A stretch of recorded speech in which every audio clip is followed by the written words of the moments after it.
जनवरी 2001। हिमाचल की पहाड़ियों के बीच बना ब्लैकवुड रेजिडेंशियल स्कूल बर्फ और धुंध से ढका हुआ था।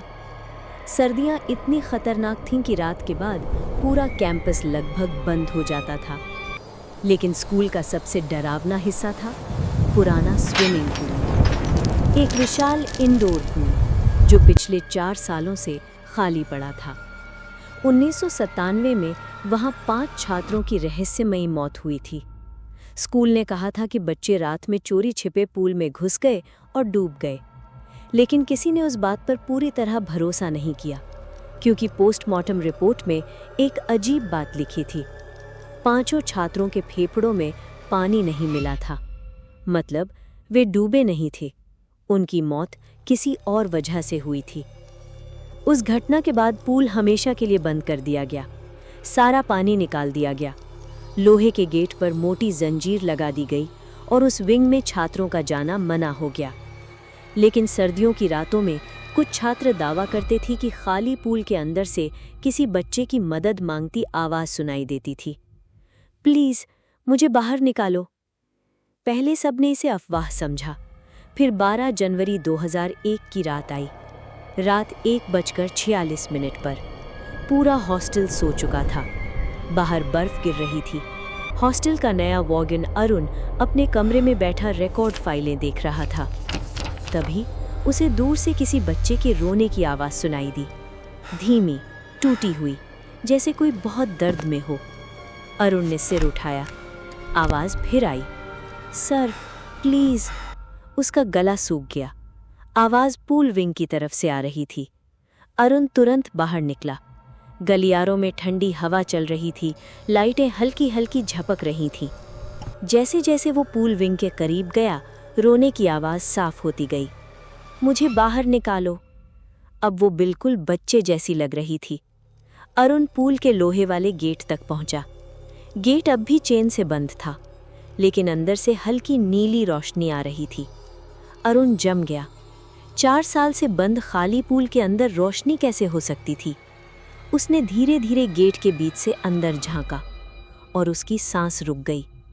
खाली पूल के बीचों बीच एक छोटा लड़का खड़ा था, स्कूल यूनिफॉर्म पहने, पूरा शरीर भीगा हुआ, सिर नीचे झुका हुआ। अरुण डरकर पीछे हट गया। कौन है वहां? लड़का धीरे धीरे उसकी तरफ देखने लगा। उसका चेहरा पूरी तरह नीला पड़ चुका था, आंखें सूजी हुई, होंठ काले, जैसे वो कई दिनों से पानी में पड़ा हो। फिर उसने कांपती आवाज में कहा, सर वो अभी भी नीचे है। अचानक पूल के अंदर से पानी गिरने जैसी आवाज आई, छप छप छप। अरुण ने घबराकर नीचे देखा। खाली पूल के फर्श पर गीले पैरों के निशान बन रहे थे, जैसे कोई अदृश्य चीज पानी से बाहर चल रही हो। एक नहीं, कई। छप छप छप। निशान धीरे धीरे पूल की दीवार चढ़ने लगे। अरुण का शरीर सुन्न पड़ गया। ये नामुमकिन था, खाली पूल में पानी ही नहीं था।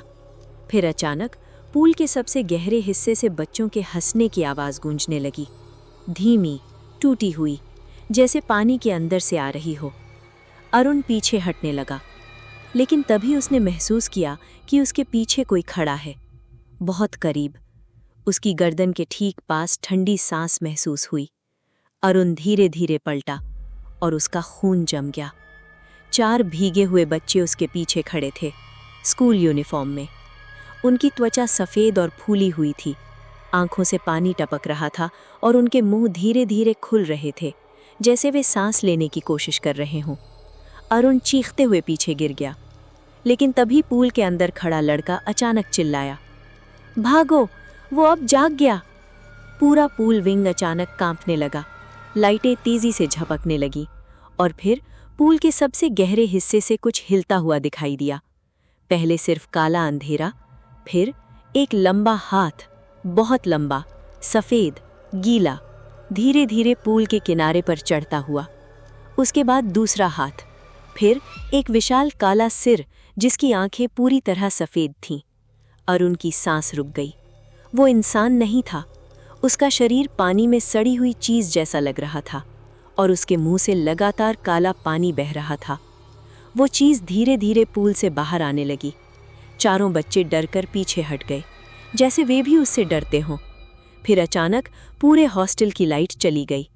अंधेरा, सिर्फ पूल के अंदर से आती नीली रोशनी बची थी। और उसी रोशनी में अरुण ने देखा कि पूल अब खाली नहीं था। उसके अंदर काला पानी भरा हुआ था और उस पानी के अंदर दर्जनों बच्चों के चेहरे दिखाई दे रहे थे। सब नीचे से उसे घूर रहे थे, धीरे धीरे, मुस्कुराते हुए। फिर एक साथ सभी बच्चों ने अपने हाथ ऊपर उठाए, जैसे वे उसे नीचे बुला रहे हों।